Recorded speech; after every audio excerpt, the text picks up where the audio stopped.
हो गया था? क्या हो गया था एग्जैक्ट बता सकते हैं? सर। नमस्कार, मैं हूं शम्स ताहिर खान। यूपी एसटीएफ की टीम जब उज्जैन से कानपुर के लिए रवाना हुई तो वो यही चाहती थी कि मीडिया की कोई गाड़ी उसका पीछा ना करे, लेकिन आज तक की अलग अलग टीमें लगातार एसटीएफ के काफिले के पीछे थी। इस बात से झल्लाई एसटीएफ की टीम एक जगह तो आज तक की गाड़ी की चाबी निकालकर अपने साथ ले गई। फिर भी आज तक की दूसरी टीमें काफिले का पीछा करती रही। मकसद था विकास दुबे के कानपुर सही सलामत पहुंचने की रिपोर्टिंग करना, मगर एनकाउंटर से ऐन 15 मिनट पहले कानपुर में बैरिकेडिंग लगाकर आज तक की टीम को रोक दिया गया और बस आखिरी के इसी 15 मिनट में खेल हो गया।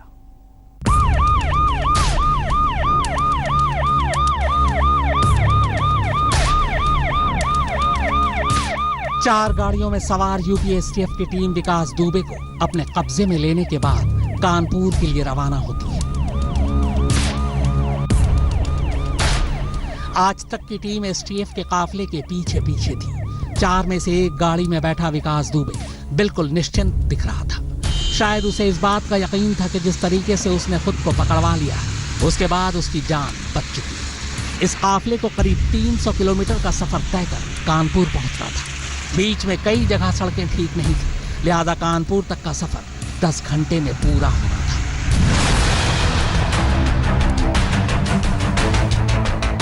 बिना रुके करीब 2.5 घंटे के सफर के बाद एसटीएफ का काफिला रात करीब 9:30 बजे शाहजहांपुर से पचोर के बीच एक पेट्रोल पंप पर रुकता है।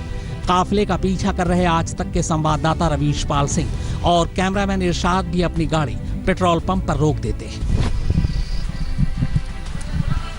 हाँ, बढ़ रही है, निश्चिंत रहो, बिल्कुल। पेट्रोल पंप पर आज तक संवाददाता काफिले को शूट कर रहा होता है। कोशिश विकास दुबे की झलक दिखाने की थी, मगर तभी एसटीएफ के लोग आज तक के कैमरामैन को शूट करने से रोक देते हैं। वो गुस्से में थे। इसके बाद कैमरा बंद हो जाता है। थोड़ी देर बाद एसटीएफ का काफिला आगे के लिए रवाना हो जाता है। शाहजहांपुर से करीब 30 किलोमीटर आगे एक टोल प्लाजा पड़ता है। आज तक की टीम अब भी एसटीएफ के काफिले के पीछे पीछे थी। टोल प्लाजा पार करने के बाद पचोर से करीब 10 किलोमीटर पहले एक ढाबे के बाहर अचानक एसटीएफ के काफिले में शामिल एक इनोवा कार आज तक की टीम की गाड़ी को ओवरटेक करती है। कुछ इस अंदाज में कि गाड़ी सड़क किनारे रुक जाए। गाड़ी रुक जाती है।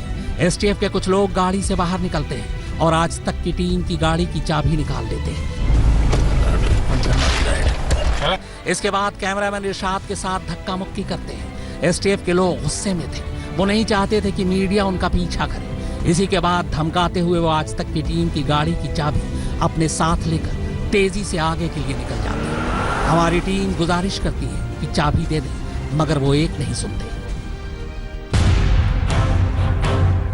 इसके बाद आज तक के संवाददाता रवीश पाल सिंह दफ्तर और सीनियर पुलिस अफसरों को फोन करते हैं। फोन पर एसटीएफ की इस हरकत की जानकारी दी जाती है। आज तक की टीम रात के वक्त हाईवे किनारे बिना चाबी के यूं ही खड़ी थी।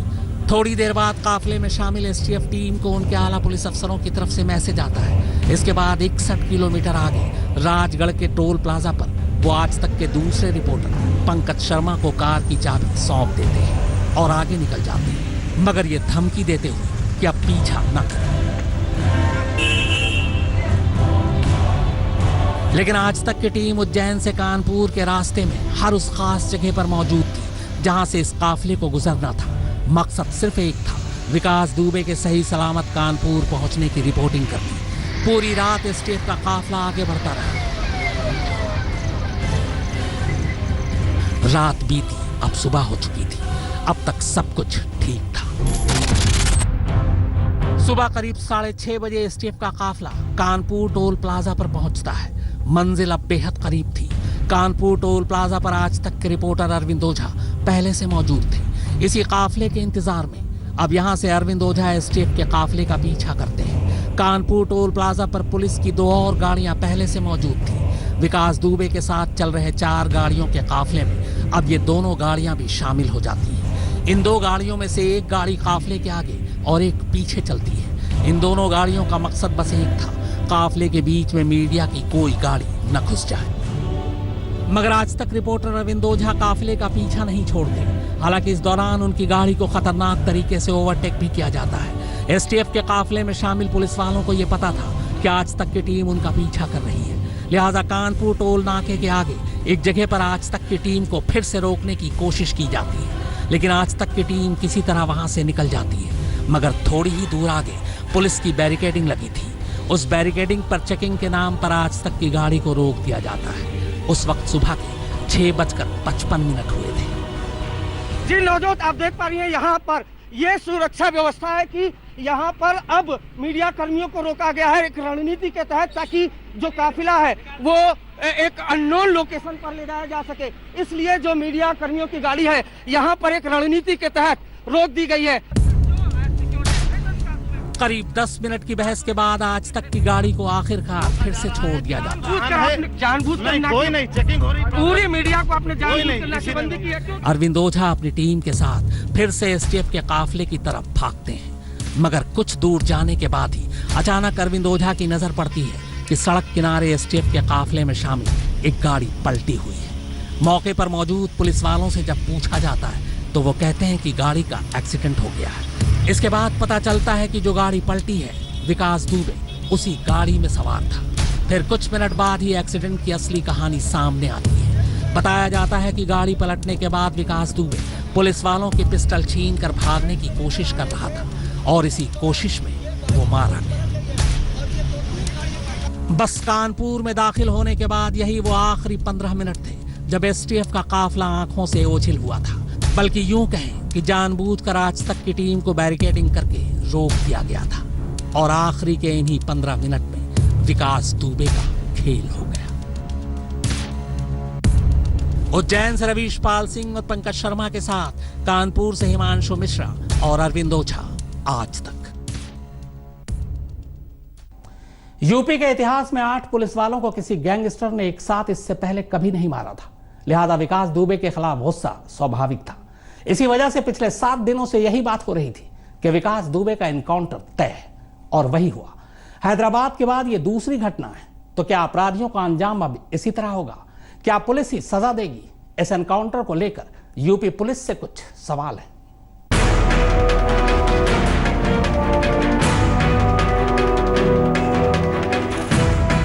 यह वो एनकाउंटर था जिसकी कहानी सब पहले से जानते थे। एनकाउंटर होने से पहले ही हर एक को पता था कि विकास दुबे का एनकाउंटर होगा। यहां तक पता था कि बहुत मुमकिन है कि जिस कानपुर से विकास की कहानी शुरू हुई उसी कानपुर में ही कहानी खत्म होगी। कहने वाले तो ये तक कह रहे थे कि विकास दुबे का एनकाउंटर बिकरू गांव के उसी घर में हो जिस घर से उसने 8 पुलिस वालों पर गोलियां बरसाई थी। घर से तो एनकाउंटर नहीं हुआ, लेकिन कानपुर में जरूर हो गया। जाहिर है इस संभावित एनकाउंटर को लेकर यूपी पुलिस और सरकार के कानों तक भी बातें पहुंच रही थी। फिर भी एनकाउंटर हुआ, यानी पुलिस और सरकार को यकीन था कि इस एनकाउंटर को लेकर उन पर कोई उंगली नहीं उठाएगा, क्योंकि भावनाएं विकास दुबे के खिलाफ है। फिर हैदराबाद का एनकाउंटर भी कहीं न कहीं उनके जहन में था। फिर भी यूपी पुलिस से इस एनकाउंटर को लेकर सवाल तो पूछे जाएंगे। मानवाधिकार आयोग पुलिस और सरकार से रिपोर्ट भी मांगेगी। जाहिर है पुलिस ने पहले से ही सवालों की जवाब भी तैयार कर रखे होंगे। फिर भी यूपी पुलिस से कुछ सवाल पूछना तो बनता है। उज्जैन से कानपुर लाने के लिए विकास दुबे का ट्रांजिट रिमांड क्यों नहीं लिया गया? उज्जैन में खुद को पकड़वाया तो कानपुर में क्यों भागने लगा? विकास दुबे के हाथ खुले क्यों थे? अगर हाथ बंद थे तो फिर पिस्टल कैसे छीनी? एसटीएफ ने अपने हथियार संभाल कर क्यों नहीं रखे? अगर गाड़ी पलटी तो विकास दुबे घायल क्यों नहीं हुआ, जबकि गाड़ी पलटने से 4 पुलिस वाले घायल हो गए? गाड़ी पलटने के बाद विकास भागने की कोशिश करता, ऐसे में गोली पीठ पर लगती। विकास को गोली सीने और सर में कैसे लगी? यानी गोली सामने से मारी गई। घायल 2 पुलिस वालों को गोलियां कहां लगी? एनकाउंटर से ऐन पहले मीडिया की गाड़ी क्यों रोक दी गई? एनकाउंटर से पहले विकास दुबे की गाड़ी क्यों बदल दी गई? क्या एनकाउंटर की जगह पहले से तय थी? अगर नहीं तो वहां आसपास पहले से पुलिस टीम कैसे मौजूद थी? उज्जैन में मंदिर के गार्ड ने विकास दुबे को धर दबोचा था। कानपुर में भागते विकास को एसटीएफ के महारथी क्यों नहीं काबू कर पाए? इन सवालों के जवाब यूपी पुलिस को देने हैं, पर मानकर चलिए कि जब सब कुछ पहले से तय था तो जवाब भी उसी हिसाब से आएगा। 8 पुलिस वालों की शहादत को आगे रखकर विकास दुबे के एनकाउंटर के इन सुलगते सवालों को आसानी से दबा दिया जाएगा। रंजय सिंह और अरविंद ओझा के साथ हिमांशु मिश्रा, कानपुर, आज तक। बस आधे घंटे की बात और थी, 25 किलोमीटर का फासला और तय करना था। यूपी की एसटीएफ टीम और विकास दुबे बिकरू गांव में होते, मगर ऐसा हुआ नहीं। कानपुर में सीमा में दाखिल होते ही विकास दुबे की कहानी का दी एंड हो गया। तैयारी पहले से थी, कहानी पहले से लिखी जा चुकी थी। 24 घंटे पहले खुद को पकड़वा कर विकास दुबे जीता था। 24 घंटे बाद विकास दुबे को मारकर यूपी पुलिस ने बदला लिया। वैसे विकास दुबे की मौत के बाद नेताओं और पुलिस के साथ उसके रिश्तों का सच अब कभी बाहर नहीं आ पाएगा।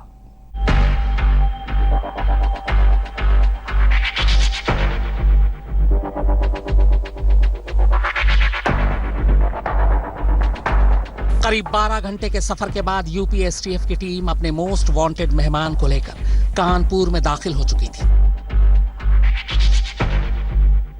जिस बिकरू गांव से कहानी शुरू हुई थी, वो बिकरू गांव यहां से अब महज 25 किलोमीटर की दूरी पर था। बिकरू गांव में मीडिया का पूरा जमावड़ा था। मीडिया की कई टीमें कानपुर की जिला अदालत में भी तैनात थीं। उम्मीद यही थी कि विकास दुबे को पहले अदालत में पेश किया जाएगा, उसकी पुलिस कस्टडी ली जाएगी और फिर दिन में या शाम को उसे उस बिकरू गांव ले जाया जाएगा जहां से ये कहानी शुरू हुई थी। लेकिन सारे अंदाजे गलत निकले। शक सच साबित हो गया। कानपुर नाके से 10 किलोमीटर आगे जाते ही जब एसटीएफ की टीम को यकीन हो चला कि अब आज तक की टीम उसके पीछे नहीं है, बस उन्होंने आखिरी खेल खेलने का फैसला कर लिया। गाड़ी पलटी, फिर से पुलिस की पिस्टल छीनी गई।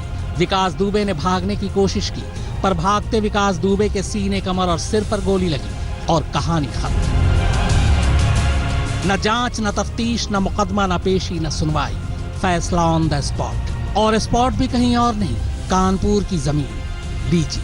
सुनिए इस स्क्रिप्टेड एनकाउंटर की कहानी, एनकाउंटर की स्क्रिप्ट लिखने वाले पुलिस वालों की जुबान।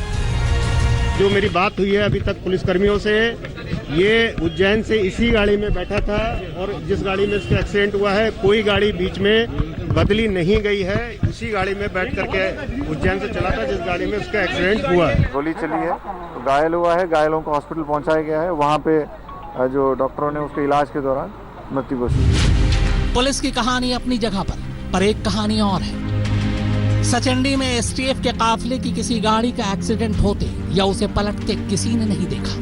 पलटती गाड़ी की आवाज किसी ने नहीं सुनी। पलटती गाड़ी से विकास दुबे को भागते किसी ने नहीं देखा। भागते विकास के हाथ में पिस्टल किसी ने नहीं देखा। हाँ, सीधे चलती गोलियों की आवाज कुछ लोगों ने जरूर सुनी। यहाँ पे सर जो भी हमने लोगों ने आवाज सुनी है वो गोलियों की सुनी थी। अच्छा जी। तो और गाड़ी का एक्सीडेंट भी हुआ है क्या? गाड़ी का कोई एक्सीडेंट वगैरह नहीं हुआ। आप जब आ रहे थे तो आपने किस चीज की आवाज सुनी? हम लोगों ने खाली गोलियों की आवाज सुनी थी और जब हम लोग देखने आ रहे थे तो पुलिस वालों ने हम लोगों को भगा दिया था। किधर से आ रहे थे आप? हम लोग उधर सचेंडी से घर जा रहे थे। पूरी बात फिर से बता दीजिए, कहाँ से आ रहे थे? हम लोग कंपनी से आ रहे थे तो हम घर जा रहे थे। क्या रास्ते में देखा आपने? और हमने वहाँ पे देखा काफी फोर्स खड़ी थी। हाँ। हम लोगों को भगाया जा रहा था। फिर हम लोग जब आगे पहुँच गए तो गोलियों की आवाज सुनी थी। गोलियों की आवाज? जी। लगभग कितनी आवाज सुनी थी? वो सर हम लोगों ने नोटिस नहीं की है। तो यूपी पुलिस ने अपने 8 पुलिस वालों की मौत का बदला ले ही लिया, मगर एक सवाल फिर से छूट गया। सवाल ये कि विकास दुबे जैसे गुंडों को इतना क्रूर और खूंखार बनाने वाले उसके माई बाप कौन कौन लोग थे? नेताओं और पुलिस में किन किन लोगों से उसकी दोस्ती थी? कौन कौन लोग उसे बचाते रहे थे? वाकई कमाल किया है यूपी पुलिस ने। एक इनकाउंटर से उसने कई इनकाउंटर कर डाले। अब वो नेता भी खुश और भ्रष्ट पुलिस वाले भी खुश, क्योंकि विकास दुबे की मौत ही इनकी जिंदगी थी। शिवेंद्र श्रीवास्तव और अरविंद ओझा के साथ हिमांशु मिश्रा, कानपुर आज तक। इस पूरी खबर पर शुरू से ही आज तक की करीबी नजर थी। सुबह से आज तक ने लगातार पल पल की सटीक खबर आप तक पहुंचाई। जैसे विकास दुबे के कानपुर पहुंचने की खबर हो, या गाड़ी पलटने की, या फिर एनकाउंटर की, हर खबर आज तक ने सबसे पहले दी। देखिए आज तक की आंखों देखी कि उत्तर प्रदेश एसटीएफ की टीम विकास दुबे को लेकर कानपुर पहुंच चुकी है। हमारे पीछे की तरफ आप देख पा रहे हैं, हम कैमरा पर्सन कहेंगे दिखाएंगे कि एक्सक्लूसिव तस्वीरें ये आप देख पा रहे हैं। जो ये विकास दुबे है उसको लेकर कानपुर पुलिस की टीम, ये आप देख पा रहे हैं, इसमें इसी कार में जो विकास दुबे है वो बैठा हुआ है। यूपी एसटीएफ की टीम बैठी हुई है आज तक पर ये एक्सक्लूसिव तस्वीर हम आपको दिखा रहे हो। जानबूझकर कोई नहीं, चेकिंग हो रही। पूरी मीडिया को आपने जानबूझकर नाकेबंदी की है, क्यों किया आपने? आप देख पा रहे हैं यहाँ पर किस तरीके के जो हालात है वो यहाँ पर है। आखिर सवाल यही है कि ऐसा क्या है कि क्या विकास दुबे को किसी तरीके का सिक्योरिटी थ्रेट है कि बाकायदा जो पुलिस है वो मीडिया के कैमरे से विकास दुबे को और उसके काफिले को छुपा कर लेकर जाना चाहती है। बड़ी बात आपको बता दूं, विकास दुबे जिस गाड़ी में बैठा था उसका एक्सीडेंट हो गया है। ये इसी गाड़ी में विकास दुबे बैठा था, इसी गाड़ी में विकास दुबे बैठा था और इसका एक्सीडेंट हो गया यहाँ पर। आपको बता दूं, बड़ी खबर यही है कि विकास दुबे जिस गाड़ी में आ रहा था उसका एक्सीडेंट हो गया है, गाड़ी पलट गई है यहाँ पर।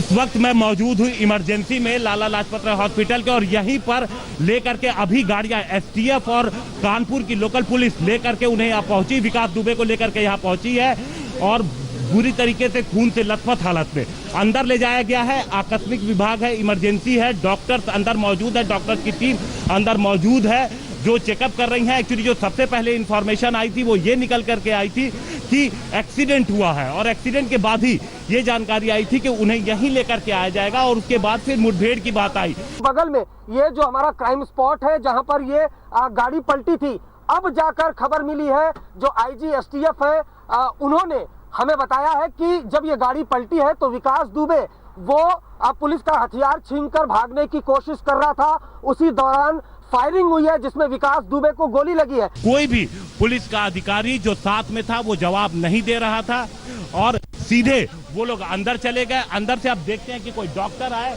जो एक ऑफिशियल कंफर्मेशन दे, क्योंकि जाहिर तौर पे जो हमारे साथी अरविंद ओझा बता रहे हैं, जो चश्मदीदों ने सुना है, वो अपनी कहानी, सारी कहानी साफ साफ वो बयां कर दे रहा है।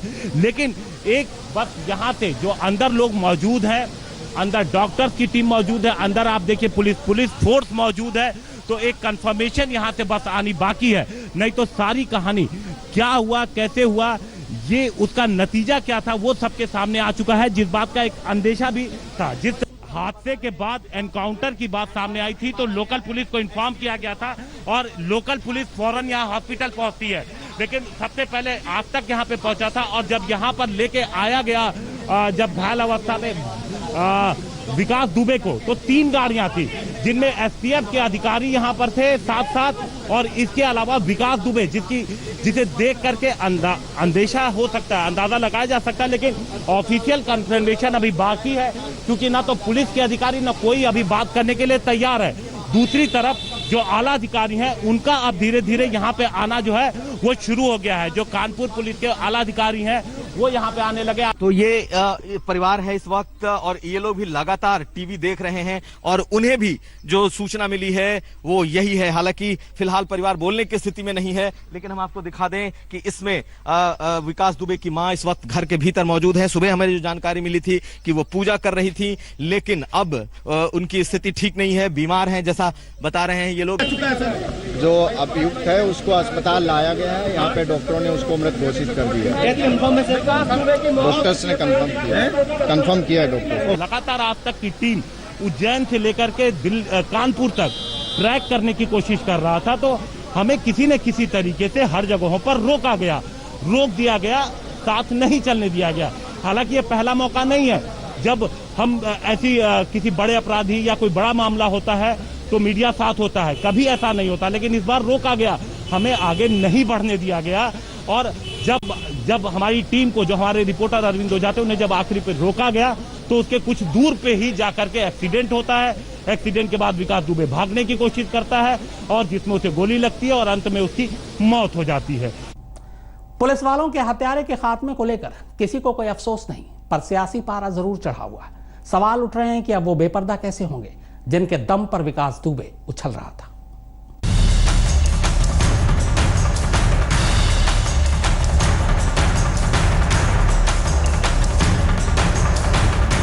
8 पुलिस वालों का हत्यारा ढेर हो गया, लेकिन सियासत तेज हो गई। सवाल उठ रहा है कि गैंगस्टर विकास दुबे के सीने में दफन राज का क्या होगा? विकास दुबे के सियासी रहनुमाओं का क्या होगा? गुनाह के कीचड़ से सियासी दलदल की विकास गाथा का क्या होगा?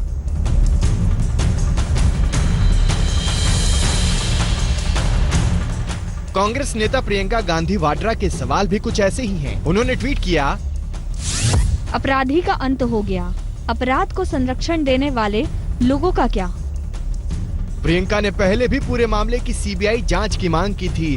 विकास दुबे के एनकाउंटर पर समाजवादी पार्टी के अध्यक्ष और पूर्व मुख्यमंत्री अखिलेश यादव ने भी योगी सरकार को घेरा। उन्होंने ट्वीट किया, ये कार नहीं पलटी, राज खुलने से सरकार पलटने से बचाई गई है।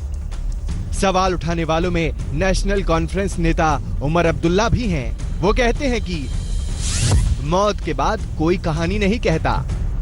उमर अब्दुल्ला इशारा कर रहे हैं कि 8 पुलिस वालों को मारने की हिमाकत करने वालों को कहां से ताकत मिल रही थी। अब ये बात विकास दुबे की जुबान से नहीं निकलेगी। सवाल उठे तो जवाब भी आया। मध्य प्रदेश के गृह मंत्री से लेकर केंद्रीय मंत्री तक एनकाउंटर पर खुलकर बोले। अफसोस और मातम की बात उन लोगों के लिए होगी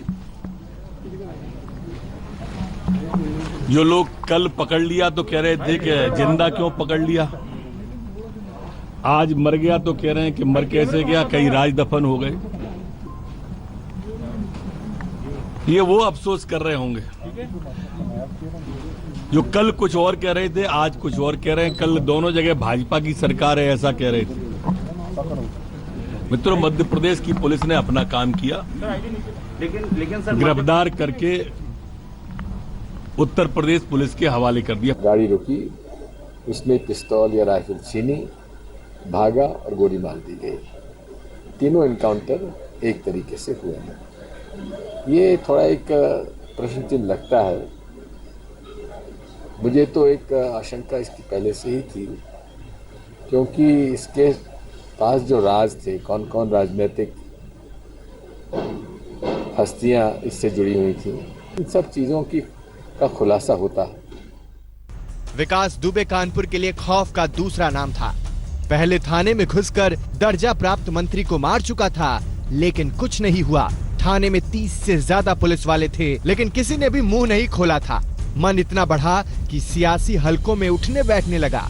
8 पुलिस वालों को मारने की हिम्मत भी यूं ही नहीं हुई। लेकिन अब विकास दुबे के खात्मे के साथ उसके सियासी आका बेपर्दा होने से बच गए। क्या भरोसा यही सिस्टम एक विकास दुबे खड़ा कर दे।